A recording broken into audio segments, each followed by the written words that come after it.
આવા સાધુ આવા સમયમાં અવિમુક્તેશ્વર આનંદને શું પ્રોબ્લેમ છે? हमारे घर में कोई घटना होती है तो हम सबसे पहले किसको पकड़ेंगे? सबसे पहले तो चौकीदार को पकड़ेंगे ना, कि तुम कहाँ थे, क्यों ये घटना हो गई तुम्हारे रहते हुए, किस लिए तुमको रखा था। लेकिन यहाँ नहीं ऐसा हो रहा है।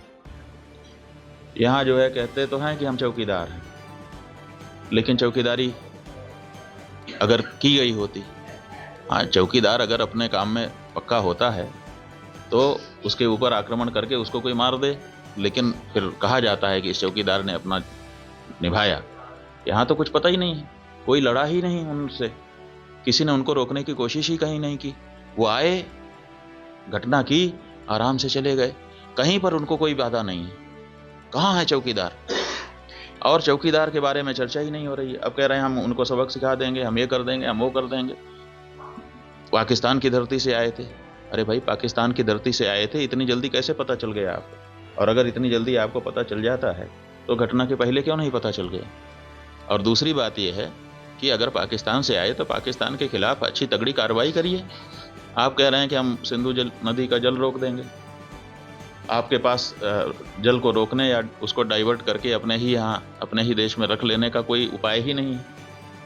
हमने विशेषज्ञों से पूछा कि अगर हम सिंधु नदी का जल पाकिस्तान में जाने से रोकना चाहते हैं तो हमारे पास क्या व्यवस्था है?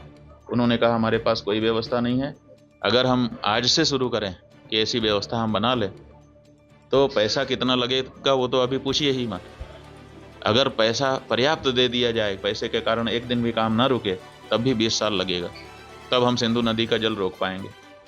तो ऐसी परिस्थिति में हम ये कह दे रहे हैं कि हम सिंधु नदी का जल रोक लेंगे। और टेलीविजन के एंकर हमने सुना वो कह रहे थे बूंद बूंद के लिए तरसेगा पाकिस्तान, एक गिलास शुद्ध पानी नहीं मिल पाएगा, खेती नष्ट हो जाएगी, बिजली नष्ट हो जाएगी, ये हो जाएगा, वो हो जाएगा। गजब बता रहे थे, ऐसा लग रहा था कि जैसे प्यास तो लग ही गई पाकिस्तान को।